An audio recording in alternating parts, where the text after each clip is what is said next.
मैं यकीन से बात कह सकता हूँ कि यहाँ पर आए हुए हर आदमी ने, जिसने यहाँ पर परफॉर्म किया है, उसने आप सबसे ये बात तो ज़रूर कही होगी कि उसने एक साथ एक जगह पर इतने सुंदर लोग शायद ही कभी देखे हैं। मैं भी आज यही कहने वाला हूँ, पर इतनी बात की पूरी तसल्ली दूंगा कि मैं सच कह रहा हूँ। और इसी सच के साथ मैं एक बार खुद को इंट्रोड्यूस भी कर देता हूँ। मेरा नाम अंश बसोया है। एग्ज़ाम के एक दिन पहले मैं 4th ईयर लॉ स्टूडेंट बन जाता हूँ, बट वैसे मुझे खुद को एक ऑथर, एक पोएट और एक लिरिसिस्ट कहना बहुत ज़्यादा पसंद है। मैं शायद से 6th क्लास में था, मैं 11 साल का था जब मैंने अपनी पहली पोएम लिखी थी। वो एक जिंगल था एक नुक्कड़ नाटक के लिए।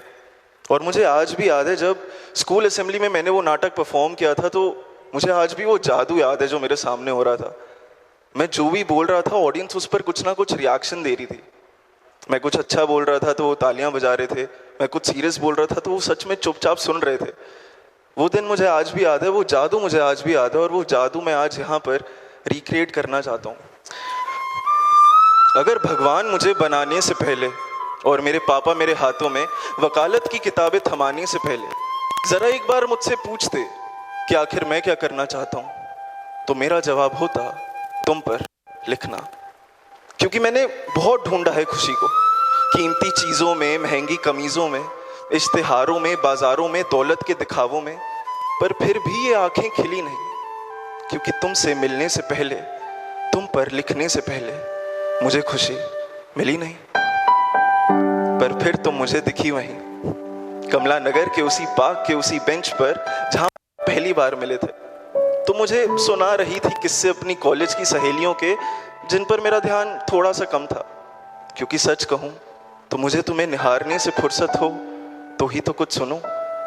उस दिन तुम्हें देखकर इतना साफ था कि बहुतों ने किए होंगे तुमसे तुम्हें सोने में तोलने के वादे, बहुतों ने किए होंगे तुमसे तुम्हें सोने में तोलने के वादे, और बहुतों ने कहा होगा तुमसे कि तुम ही हो चांद उनकी नजरों के आगे।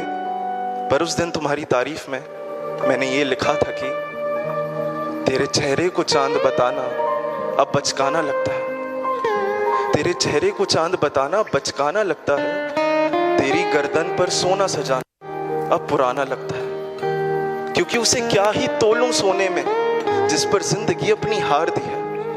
तेरे नाम को कहते रहना अपने आप में आरती है, इसलिए तेरे चेहरे को चांद बताना तौहीन है तेरी, तेरे चेहरे को चांद बताना तौहीन है तेरी, तूने ही तो उसे रोशनी उधार दी है। खैर, तुम्हारे चेहरे को देखते हुए ये सब तो मजे मजे में लिख दिया था मैंने, पर उसके बाद मेरी नजरें जहां गई वो देखकर मैं काफी बेचैन हो गया। मैंने देखी तुम्हारी कलाई और उसी कलाई पर देखे ब्लेड से कटे हुए 8-10 जख्म, और वो देखकर मैं हिल गया और बस यही सोचता रहा कि इस वक्त जो लड़की मेरे सामने बैठी है, जिसके चेहरे पर मुस्कुराहट के अलावा और कुछ नहीं, उसे घर जाकर ऐसा कैसा दर्द महसूस होता है जिससे सुकून उसे खुद को और दर्द देकर मिलता है। इसी ख्याल पर यह लिखा था कि सबकी नजरें सिर्फ तेरे चेहरे पर थी, कलाई पर जख्म किसी ने देखे ही नहीं। जो हौसला दे सकते तुझे ऐसे शब्द किसी ने कहे ही नहीं। अपने दुख दर्द तो सब सुना गए तुझे, पर जो नोचती हैं तेरे जहन को वो बातें किसी ने सुनी ही नहीं। पर तुझे पता है एक दिन आएगा ऐसा भी जब ये जख्म सारे भर जाएंगे, और इन आंसुओं का क्या है ये तो कल को बारिशों में घुल जाएंगे, और शायद उन्हीं बारिशों में कोई तेरा हाथ थाम लेगा, शायद उन्हीं बारिशों में कोई तेरा हाथ थाम लेगा। लौट आएंगी मुस्कुराहटें जब भी वो तेरा नाम लेगा, जब भी वो तेरा नाम लेगा। बजाओ, कोई दिक्कत नहीं है। खैर, अब तो हम कह सकते हैं कि तुम जिंदगी में आ चुकी हो मेरी, पर तुम्हें पता है तुम्हारे साथ साथ मेरी एक बहुत बुरी आदत भी वापस आ गई है, और वो है अकेले होने पर हर जगह मन ही मन ये सोचना कि अगर तुम यहाँ होती तो। कोई कितना भी हसीन नज़ारा हो, कितना भी लजीज खाना हो, तुम्हारे बिना फीका ही लगने लगा। एक दिन इसी ख्याल पर ये लिखा था कि आलस में यहाँ भी शायद मेरे सीने पर सोती हो, आलस में यहाँ भी शायद मेरे सीने पर सोती हो, नींद होती नसीब मेरी आंखों को भी अगर वो यहाँ होती तो। क्योंकि बिन कुछ कहे हलक से, बस अपनी एक ही झलक से मुझे यूं बेसास बेकाबू करने वाली वो बस एक लौती है, सच कहूं तो वो यहाँ ना होकर भी यहाँ होती है, वो यहाँ ना होकर भी यहाँ होती है। खैर, ये तो थी मेरी बुरी आदत, पर तुम्हारी सिगरेट पीने की आदत इतनी भी बुरी नहीं थी। मतलब क्यों ही बुरा लगेगा मुझे तुम्हारा मेरे चेहरे पर सिगरेट का धुआं छोड़ना। दिल्ली जैसे शहर में मुझे धुएं से इश्क हो जाएगा, ये मैंने कभी नहीं सोचा था। एक दिन उसी धुएं पर मजे मजे में लिख दिया था कि उसके लबों से छटे सिगरेट के धुएं से ही अब मुझे सांस आने लगी है। पता है मर जाऊंगा धुएं से, पता है मर जाऊंगा धुएं से, पर शायद अब उसके हाथों मुझे मौत भी रास आने लगी है। अब ना मुझे उसकी आवाज आने लगी है, बात बात पे मुझे चिढ़ाने की, हंसते हुए बार बार मुझे गुदगुदाने की। क्योंकि सच कहूं, सच तो ये है कि उसके लबों से छटे सिगरेट के धुएं के बिना उम्मीद कम है सांस आने की। उसके लबों से छटे सिगरेट के धुएं के बिना उम्मीद कम है सांस आने की।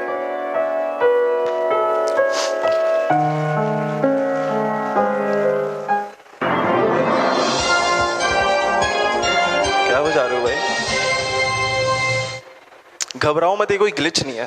वो क्या है ना, आजकल तुम्हें भी दूसरी लड़कियों की तरह मुझसे अटपटे सवाल पूछने की आदत हो गई है, इसलिए मेरी जिंदगी अब केबीसी से कम नहीं है। फर्क सिर्फ इतना है कि अमिताभ बच्चन की जगह मेरे सामने तुम बैठी होती हो और मुझे आंखें तो ऐसे दिखा रही होती हो जैसे मेरे एक भी गलत जवाब देने पर तुम मेरा हुलिया ही बिगाड़ दोगे। मुझे याद है, हम दोनों शांति से भटूरे खा रहे थे। पता नहीं क्यों तुमने आउट ऑफ नोवेयर मुझसे सवाल पूछ लिया कि अंश चलो आज मुझे बता ही दो, मैं मेकअप के साथ ज़्यादा अच्छी लगती हूँ या मेकअप के बिना। और जवाब में मैंने ये कहा कि क्यों ही सजाना इस चेहरे को, क्यों ही सजाना इस चेहरे को जो पहले ही 2 तिलों से सजा है। अरे इसी चेहरे पर लिखते लिखते तो मैं लुटा दूं लहू कागजों पर, इसी चेहरे पर लिखते लिखते तो मैं लुटा दूं लहू कागजों पर। शायद मरने में ऐसे ही मजा है, शायद मरने में ऐसे ही मजा है। मुझे पता था तुम्हारा आखिरी सवाल नहीं होने वाला है। अभी तो तुम धीरे धीरे फॉर्म में आ रहे हो, अभी तुम्हारे सवाल और अजीबोगरीब होने वाले हैं। और मेरी ये बात सच निकली जब तुमने मुझसे ये पूछा कि अंश तुमने मुझ में क्या देखा। बदले में मैंने भी तुमसे ये सवाल पूछ लिया कि क्या कभी तुमने खुद को देखा है, कभी अपने बालों को लहराते हुए देखा है। एकदम झूमती हुई बालियों से लगते हैं, क्योंकि तेरी जुल्फें किसी गहने से कम थोड़ी हैं। तेरे अलावा अब मेरा कोई सनम थोड़ी है। तलाश हम सफर की तेरी बाहों में आके खत्म हो गई है, तलाश हम सफर की तेरी बाहों में आके खत्म हो गई है। और अब थी बारी तुम्हारे उस सवाल की जिसका जवाब तुम्हें पहले से ही पता होना चाहिए था। मुझे आज भी याद है जब तुमने मुझसे वो सवाल पूछा तो मैं बस यही सोच रहा था कि शायद मैं तुम्हें समझा ही नहीं पाया हूं कि मैं तुम्हें असल में कितना चाहता हूं। अगर समझा पाता तो शायद तुम मुझसे सवाल पूछती ही नहीं। तुमने मुझसे पूछा कि अंश तुम क्या करोगे मेरे बिना। मैं बस यही कह पाया कि और भारी हो जाएंगे कंधे तेरे सर के वजन के बिना, और बाहें भी यही पूछती रहेंगी कि कौन है इनका तेरे सिवा। होठों तक बहकर सूख जाएंगे आंसू, तुझ बिन हसीन पर खिलेगी ही नहीं। होठों तक बहकर सूख जाएंगे आंसू, तुझ बिन हसीन पर खिलेगी ही नहीं। क्योंकि वो क्या है ना, मुझे तो जैसी कोई और मिलेगी ही नहीं, मुझे तो जैसी कोई और मिलेगी ही नहीं। अब तक सब कुछ ठीक नहीं चल रहा था, सब कुछ एकदम परफेक्ट था।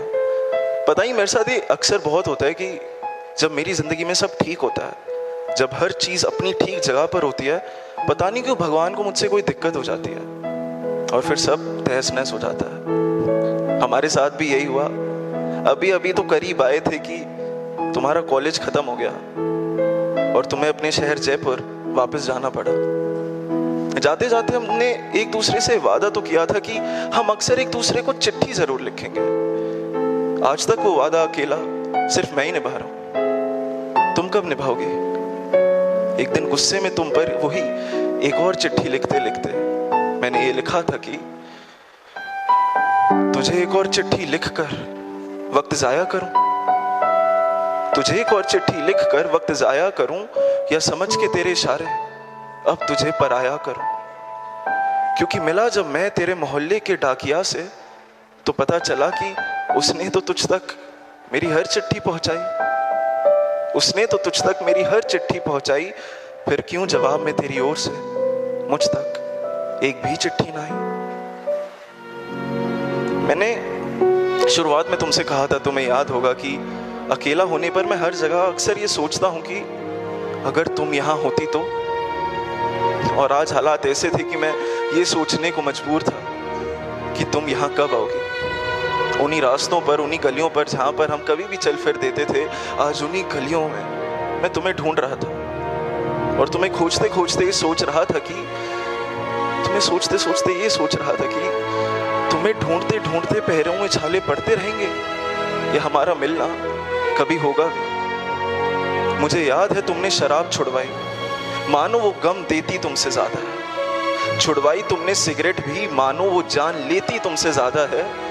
पर हर गली हर चौराहे पे तुम्हें ढूंढने की आदत कब छुड़वाओगे? तुम लौट कर आखिर कब आओगे?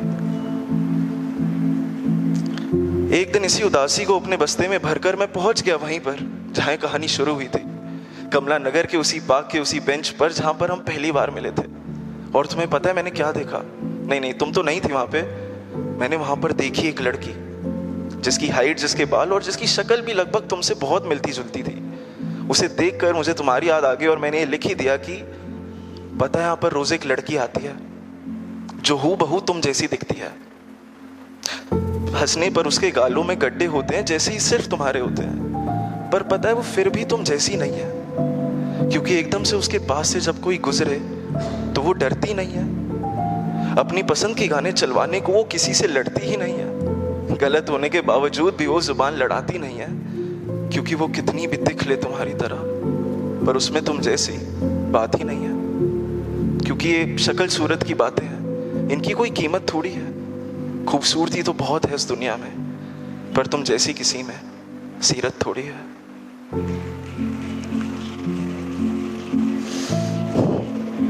मैंने इस कहानी की शुरुआत में तुमसे कहा था कि अगर भगवान मुझे बनाने से पहले और मेरे पापा मेरे हाथों में वकालत की किताबें थमाने से पहले जरा एक बार मुझसे पूछते कि आखिर मैं क्या करना चाहता हूं, तो मेरा जवाब होता तुम पर लिखना।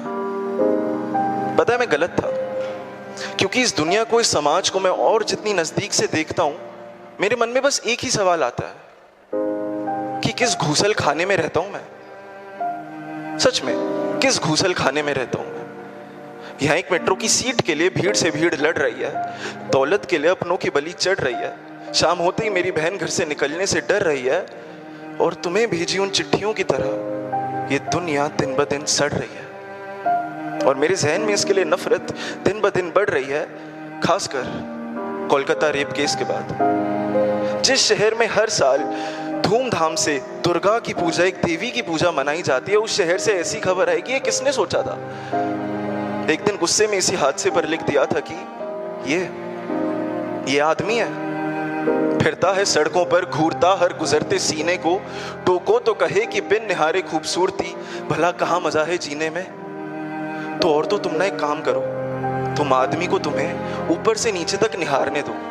ये ना उसका स्वभाव है। तुम बस उसके लिए सुंदर दिखो, मानो तुम बस एक खिलता गुलाब हो। पर इसी बीच आदमी से पूछना जरूर कि कल को जब आएंगी देवी अपनी शेर की सवारी पे, तो क्या पड़ते हुए पैर उनके ये झांकेगा उनकी भी साड़ी में। और अगर तुम्हें भी लगता है कि रेप बस एक ऐसी हरकत है जो आए दिन गलियों में, सड़कों में हो जाती है, तो तुम कैसे भूल गए जो रजाकारों ने 1948 में हैदराबाद में किया था, जो इजराइल और फिलिस्तीन में अब तक होता आ रहा है। क्योंकि अगर तुम भूल गए हो तो मैं तुम्हें एक बात याद दिला दूं कि हर एक जंग में आदमी औरत को मारने से पहले अपना फायदा हमेशा पूरा करता है। ऐसी जंग में फंसी एक औरत के नजरिए से लिखा था कि अपने नए मुल्क की सरहद क्या मेरे जिस्म पर ही खींच दोगे? बची कुची सांसें भी मेरी छाती के साथ ही भींच दोगे? जंग से जुदा है औरत, ये मेरी लाश से कहना। जंग से जुदा है औरत, ये मेरी लाश से कहना। जो सिर्फ ऊपर से ढकी है। मैंने अपने इंट्रोडक्शन में तुम सबको ये कहा था कि मेरे राइटिंग करियर की शुरुआत नुक्कड़ नाटक लिखते हुई थी, सोशल इश्यूज पर लिखते हुई थी, और मैं बहुत उम्मीद से लिखता था वो चीज़ें। मुझे लगता था अब तो मैं सोशल इश्यूज पे लिख रहा हूँ, मैं तो रेवोल्यूशन ला दूंगा, मैं तो सारा चेंज ला दूंगा, लोग तो पागल हो जाएंगे। मुझसे बड़ा गधा कोई था ही नहीं। मैं सच कहूँ, मैं यहाँ पे ऐसे एक्टिंग कर सकता हूँ कि मैं तुम्हें उम्मीद देने आया हूँ, पर मैं कैसे तुम्हें उम्मीद दूँ जब मैं खुद ही उम्मीद खो चुका हूँ। Rape, domestic violence, honour killing, dowry death, ये हेडलाइन से अब ये देश यूज्ड टू हो चुका है, और अब मैं इन हेडलाइन से यूज्ड टू हो चुका हूं। तो यही थी आज की performance. Thank you so much, this was my set.